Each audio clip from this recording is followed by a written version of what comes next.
Heart of the Wolf, a paranormal romance novel by author A. Mariposa. Chapter 14. Monday was super fucked. Maddy got to homeroom late because Joker decided to tear apart the trash before she left the house. Her homework was only half finished. She spent so much time on her makeup assignments, she completely forgot US history. Her laundry didn't dry all the way, so her pants were still a little damp. But she was at school and breathing, so that was something. Around 9 a.m. she received a text from Gareth. You in class? She texted back, "Yes, I'm here." Good. How's the dog? Maddy texted, "Joker is super cute but stressful. It's kind of a lot, Dad doesn't do anything." Sounds about right. You need anything? "No, I'm okay. Thanks," she texted. Cool. Now put your phone away. Pay attention in class. Maddy rolled her eyes and even sent him back a little eye roll emoji. He didn't respond. Between her second and third period classes, there was a 15-minute break called nutrition. Students rushed to use the bathrooms. They crowded around the vending machines. The halls of the school were packed and noisy, as usual. Maddy went to her locker. She frowned as she walked down the busy hallway. Her locker looked different. Her steps slowed down and she paused. Someone had written "porno titties" across the gray metal door in big, black permanent marker. Her cheeks began to burn with embarrassment. "Gee, I wonder who did this," she thought with sarcasm. She recalled her altercation with Kaylee and the cheer squad at Zippy's. Knowing Kaylee, she got one of her flying monkeys to do the work for her. Maddy felt herself shrink a little, but remained calm as she undid her lock. She would report it to the admin office, and the janitor would probably scrub it off that evening. It wasn't a big deal. She would be fine for one day. When she opened her locker, a big waterfall of rainbow-colored plastic wrappers fell out. At first Maddy thought they were Halloween candy, then with growing dread, she realized they were condoms. The kids in the hall began turning and laughing. Phones popped out. They started taking pictures and filming her as she stood amid a pile of condoms. Maddy clenched her fists. She felt so much rage, she thought her head would explode. She could hear people FaceTiming their friends. "Don't turn around," she thought. "Don't look. Let them laugh. Just get your books and go to class." She pulled her book out of her locker. Fuck Kaylee Makovich and her dumb bitch friends. She slammed her locker shut and stalked away. A few kids followed her with their phones out, but she flipped them off until they gave up and fell back. Even if she tried to report the harassment, she doubted Kaylee would fess up to anything. Kaylee had a ton of people to cover her back. Her mom was on the school board and the PTA. To make matters worse, Principal Rodriguez did not like Maddy. She had a record of fighting and suspensions, so the administration would never believe her. With a heavy cloud of shame hanging over her head, Maddy went to third period and spent the rest of the day in a strange daze. She stared out the window, wishing to leave her body and just float away over the mountains. Maybe tonight would be a good night for a forest walk. Maybe she would live her life in the woods as a hermit and completely recede from society. The condom video went viral around the school. Maddy spent her lunch hiding in the library between bookcases, trying to avoid every group of laughing students she passed. By fifth period, she was called to the principal's office and asked if she was soliciting sex from students. When she explained, furiously, that someone had pranked her, Principal Rodriguez sent her across the hall to one of the counselors to talk. Maddy was fed up. She walked back to class instead. A slip of paper arrived for her in sixth period, and her teacher gently informed her that she was receiving 3 days of detention for bringing sexual paraphernalia to school. Maddy left school at 3 p.m. with her hood up and her hands shoved in her pockets. So, Kaylee Makovich had gotten her revenge. Maddy knew from past experience if she kept her head down, the wave would pass, and a new viral video would take over campus by Friday. But it still wasn't fair. Kaylee pranked her, yet Maddy was the one with detention. In what fucking world did that make sense? She wanted to find Kaylee and smash her face into a wall. But maybe Gareth was right. The only way to handle bullies was to completely disengage. She should ignore Kaylee completely. She already had 3 days of detention. She didn't want to get suspended. She got out her phone for a moment, wondering if she should forward Gareth the video, since it was all over Pick Place. But then she thought better of it. What good would that do? They were supposed to be just friends. She shouldn't run to him for comfort if they weren't dating. She needed better boundaries. Besides, she sorely wanted him to see her as an adult and an equal, not a little girl in need of help. Being bullied at school was too humiliating. Maddy continued down the sidewalk, shoving her phone back into her pocket, feeling completely dejected. The long days of summer were gone, and the sky was gray and blustery. She found herself at the corner of Gareth Street. Her feet automatically turned down the sidewalk to his house. But she stopped. Her day had been fucking awful. She could not handle seeing him right now. Then her feet turned toward the hardware store. She wanted to skip work, but she couldn't. She knew better than to bail on her shift last minute. With a sigh, she started walking toward Main Street. She remembered her first year working at the store and how hard it was to juggle school and work together. Archie Hawkins, her boss, had almost fired her several times. But he took pity on her, and the other employees had talked him into keeping her on. She considered herself lucky. She really couldn't say that working part-time and going to school had gotten any easier. She had barely passed her classes last year, and she had retaken math over summer because of a C-. She was able to get her grade up to a B+. Summer school wasn't fun, but Maddy had kinda given up on having fun. She didn't really know anything other than work. It was hard. The impulse to ditch was strong. But she took a big breath and walked to the hardware store. Just show up, she told herself. She had learned that trick when she was 17. As long as her feet got her there, the rest would take care of herself. Just be a warm body. She reached the store 15 minutes early for her shift. It was payday.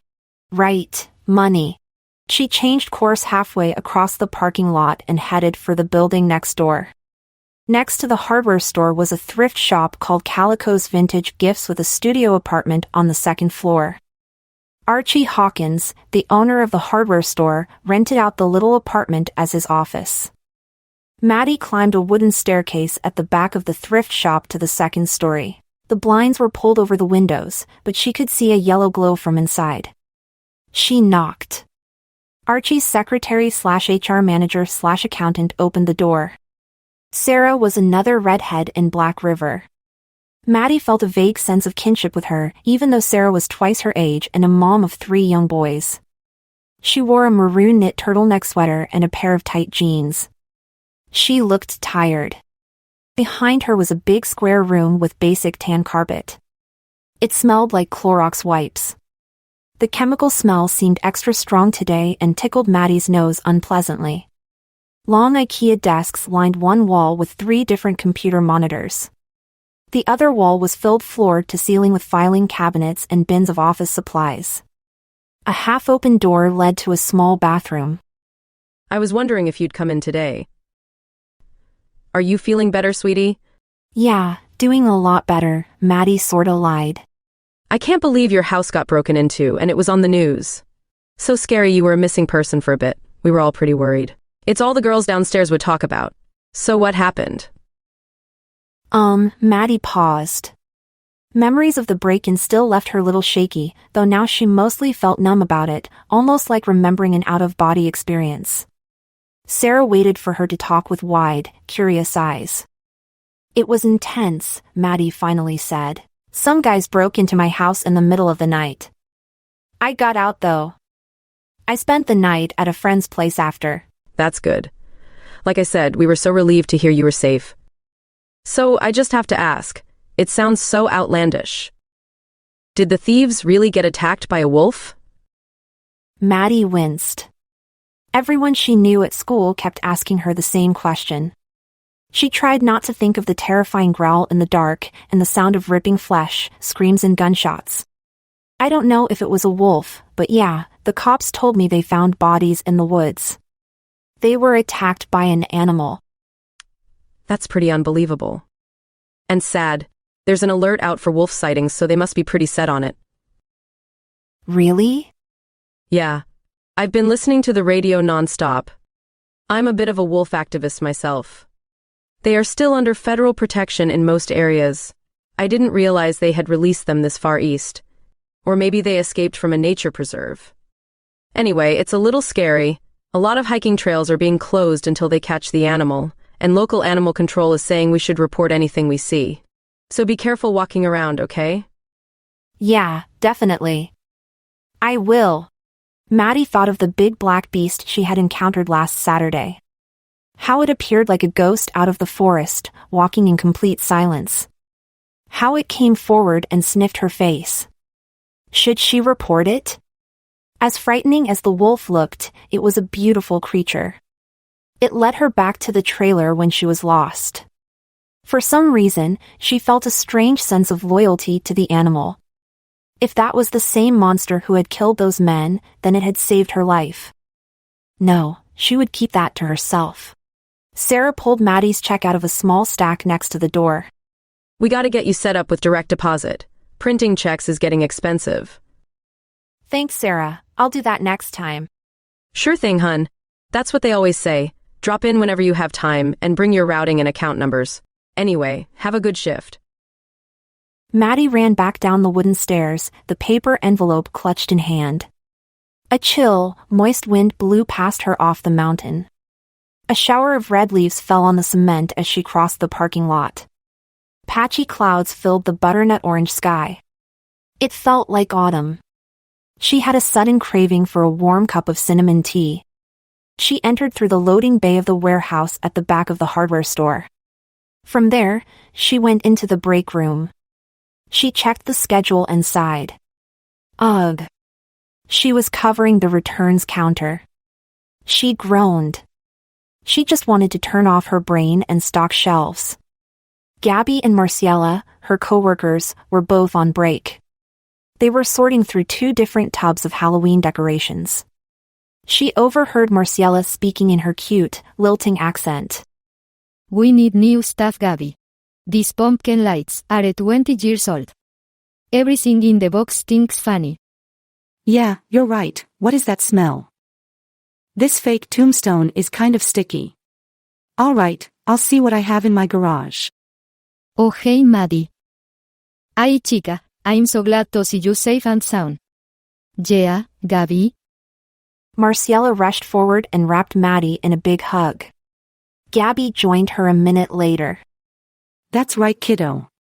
That was a lot of drama on the news, wasn't it? You're like a little Black River celebrity this week. Kid survives wolf attack and house robbery.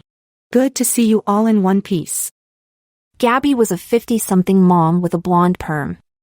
She was chewing a stick of gum at manic speed. Her press-on nails were an inch long and Barbie pink. True to her name, she was often the center of gossip at the hardware store.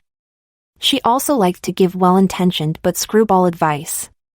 Maddy had never met Gabby's daughter. She was off at college in Florida, but Maddy sometimes wondered what it was like having such a high-intensity mom. Thanks guys, Maddy said with a weary smile. Marciela released her and stepped back. You doing anything fun for Halloween? We were thinking of going to the haunted house later this month. Senior Hawkins said they would buy tickets for everyone. Yeah, he slipped them in with the paychecks. Don't forget, it's payday. Maddy waved her white envelope around. I got my check here. Their manager, Archie Hawkins, was a pretty good guy. You get paper checks, Maddy. You should really get direct deposit. It's so much safer. You're so old-fashioned. Maddy rolled her eyes. I just haven't set it up yet. Anyway, yeah, I'll probably go to the haunted house. Buenos, Maddy. That's great. Halloween at your age is so much fun. Time to party, huh? Marcy is right, you should go celebrate with your friends this Friday. Do something fun. Watch scary movies and eat candy. Us big kids will probably head down to Davenport. I know a bar having a costume karaoke contest. It's bound to be entertaining. Most kids by senior year did a lot more than eat candy. At least in Black River, they did. But Maddy didn't say that out loud. Gabby was a mom. She still treated Maddy like she was 10 years old. Anyway, I gotta get out there. See you guys later. Maddy tied on her red apron and headed out onto the floor. By the time she clocked in and got to the returns counter, 5 customers were standing in line. Archie Hawkins, her boss, looked a little flustered. He was a tall, scarecrow-looking man with a thick reddish beard and a terrible comb-over. Maddy guessed him to be in his mid-40s. She knew he was married because he wore a ring, but she had never met his wife. The hardware store was a family business, and she guessed they ran a little contracting company on the side, though she didn't know much about it. Archie glanced up as she approached. He looked relieved. Thank God you showed up. I gotta get a shipment sorted out in the warehouse. Can you finish this? Maddy stepped up to the counter as Archie bowed out and ducked away. She finished handing the customer his refund for a box of screws the wrong size. Next, she called. She tried not to groan when she saw none other than Mrs. Makovich standing across the counter from her. She looked like she had just gotten her hair done. It was very blonde. Her foundation was extra thick, and she was wearing a low-cut purple top. She looked good, Maddy hated to admit it. Especially for a 40-something mom. She was suddenly reminded of her conversation with Gareth that night at Zippy's. Did Mrs. Makovich actually hit on him? Apparently she was getting a divorce. Maddy didn't want to be petty, but after the condom incident with Kaylee, she really couldn't hold back. Oh, hi Mrs. Makovich. How is your husband doing? Mrs. Makovich looked startled by the question. Fine. Madison. It's Madeline. Oh. Anyway, I brought these in for a refund. Terrible product. Maddy looked at the 2 open boxes of plant food. What's wrong with it? Does it matter? I didn't like the product. It didn't work. Well, both boxes are opened, so we can't put them back on the shelf. Do you have a receipt? No, I thought you had a store guarantee on all your products. That's what the sign outside says. We do. When did you buy them? Back in August. When Maddy was younger, she might have let the return slide, since she hated confrontation. But today, she was in a shitty mood, and she was especially pissed at Kaylee. This woman had spawned Kaylee from her womb. So she was done being nice to the Makovich family. It's a 30-day guarantee, Maddy said with a China doll grin. So unless you have a receipt, I really can't process the return. That's our store policy. This is ridiculous. Where's Mr. Hawkins? I've been a regular customer at your store for almost 10 years. I'm sorry, but that's our policy. Maddy saw a few of the people in line beginning to shift back and forth, looking irritated. One old man turned to the fellow behind him and rolled his eyes. Maddy ignored them. Entitled customers could wait their turn. Maybe you don't understand. I bought these boxes back in August and only used them once or twice for my hydrangeas. It's the wrong pH. It turned them bright pink. Okay, but because it's outside of our 30-day policy, I can't accept a return without a receipt. Can't you look up my credit card purchases? Maddy glanced at the archaic computer next to her. Honestly, this thing can barely search addresses and phone numbers. We don't keep a record of credit card purchases. That's what receipts are for. So you can't look up my account. We don't have accounts like that. Mrs. Makovich was pursing her ruby red lips. She looked pissed, but Maddy didn't really care. It was satisfying to see Kaylee's mom struggle with being told no. The apple didn't fall far from the tree. Makovich picked up her boxes of plant food and shoved them back in her bag. Then she pointed threateningly at Maddy. This is the most unprofessional, disrespectful customer service experience I've ever had. You better watch it, girl. Archie and I are good friends. I'm going to tell him exactly what happened here. Maddy raised an eyebrow. You do that, Mrs. Makovich. So unprofessional. The stuffy blonde lady picked up her bags and flounced off, storming toward the exit. Maddy imagined her leaving a little trail of fire in her wake. She wondered if Mrs. Makovich would seek out Archie Hawkins to complain, and if Maddy would hear about it later. She tried to make herself care. But she couldn't. It was store policy. Her hands were tied. She turned to the next customer in line. Next, she said. Time passed, and before she knew it, it was 8:30 p.m. A half hour before closing, Mr. Hawkins came to relieve her and close up the customer service counter, since the store was almost empty. He handed her a mop and bucket and told her to start at the back of the store and work her way to the front. Maddy took the mop from him and started up aisle 15. She was eager to finish up and go home. If Mrs. Makovich had complained to her boss, Mr. Hawkins didn't mention it. He looked tired from a long day too. Hopefully the whole thing would blow over and she had nothing to worry about. As much as she hated to admit it, the Makoviches scared her.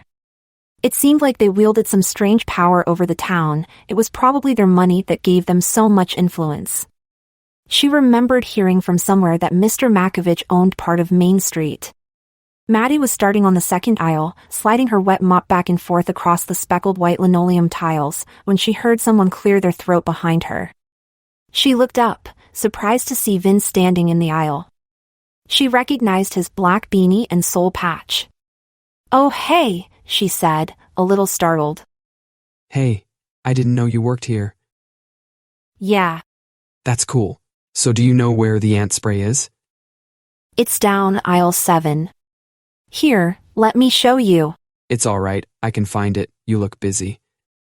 Mr. Hawkins wants us to show customers where things are at. It's this way. She led him down the first aisle, then cut across the back of the store to where the sprays and outdoor fertilizers were kept. Hey, Maddy said on impulse, thanks for your help the other day. Vin was walking slightly behind her. He shoved his hands in his pockets. Sure thing, it's no big deal. So are you feeling better? Yeah. A lot better, right as rain. Maddy glanced over her shoulder at him. So how's working at the garage? You like it there? Vin was chewing on a toothpick. He shrugged. Yeah, it's great. It's the best job I've had in a while. I couldn't do retail anymore. Fucking people are the worst. I'd rather work on cars. So you're a mechanic? Mr. Delarosa is training me. He's a good boss. Mr. Delarosa. It was weird hearing someone call Gareth by that name. Dang, it sounded so official. Maddy felt a little weird thinking about it. So you've worked for him a long time? Since over the summer, he hired me at the beginning of June. What's he like? Vin blinked at her. They had reached aisle 7. She pointed to the ant spray on the shelf, next to a variety of cockroach traps and mosquito repellents. Vin reached up and grabbed a can of Ant Gone. He flipped it around in his hands. She wondered if he did graffiti art. He seemed very comfortable with spray cans, PAWS 0.75s. Honestly, I don't know the guy well, but he works his ass off. He doesn't yell at me if I fuck shit up, and he knows a lot about cars. I think he was in the army. He has dog tags hanging up in his office, so yeah, I think he's a good guy, if that's what you're asking. By the way, sorry to ask, but how old are you? Maddy felt a little awkward. The question came out of nowhere. I'm 19. All right, I see. Sorry. I thought you were younger. My bad. So are you guys together? We're friends. Oh, that's not what he told me. Maybe I misunderstood. It's kinda complicated, I guess. Maddy folded her arms across herself, feeling a little anxious, though she wasn't sure why. Despite his punkish appearance, Vin seemed like a soft-spoken, intelligent and thoughtful young man. She could definitely imagine him and Gareth getting along.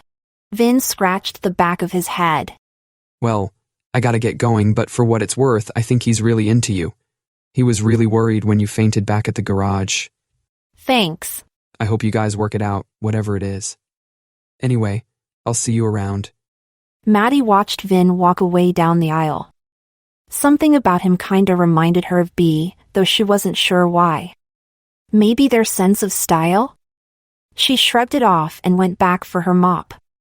It was almost closing time, and she still had half the store to wipe down. As she cleaned, she thought of what Vin had said about Gareth. He works his ass off, doesn't yell, knows a lot about cars.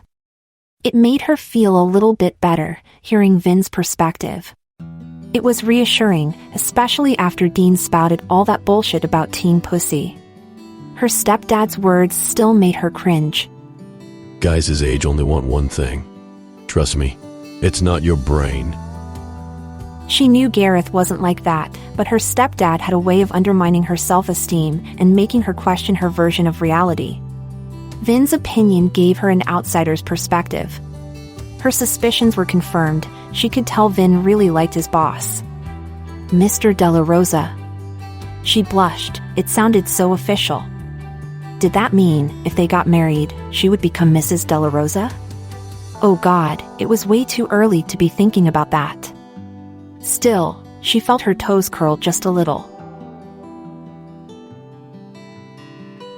Thank you for listening to Heart of the Wolf podcast. There's still a lot I don't know about Gareth. So when B and I stalk his Pick Place account, I'm shocked to discover a big secret. Has Gareth been lying to me all this time? And should I confront him? Subscribe and stay tuned for the next chapter.